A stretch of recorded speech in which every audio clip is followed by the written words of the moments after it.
आशिया cup मधल्या भारत पाकिस्तान सामन्यावरून आता ठाकरे आणि भाजप यांच्यामध्ये राजकीय सामना रंगलाय। या सामन्याला ठाकरेंच्या शिवसेनेकडून कडाडून विरोध करण्यात आलाय।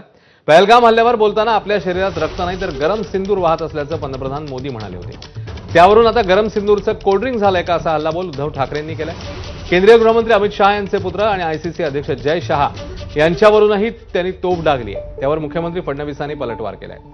जावेद मियांदाद सोबत बिर्याणी खाणाऱ्यांनी आम्हाला शिकवू नये असं उत्तर फडणवीसांनी दिलं। त्याच्यापेक्षा तुम्हाला त्या अमित शहाचा पोरगा त्या तिथला अध्यक्ष क्रिकेटचा म्हणून क्रिकेट सुद्धा तुम्ही खेळताय त्या जय शहासाठी। कोण आहे जय शहा? त्या तिकडे जो धारातीर्थी पडला आपला सैनिक किंवा ते जे काय आपले नागरिक मारले गेले त्यांच्यापेक्षा हा मोठा आहे, त्याच्यापेक्षा क्रिकेट मोठा आहे। आपले पंतप्रधान म्हणाले की खून और पानी एक साथ बह नहीं सकता। आनंदाची गोष्ट है, मेरे रगो रगो में खून नहीं सिंदूर गरम सिंदूर बह रहा है। मग त्या गरम सिंदूरचं काय आता कोल्ड्रिंक झालं? रगो में सिंदूर आहे म्हणणाऱ्या नरेंद्र मोदीचं आता सिंदूर कुठं गेलं?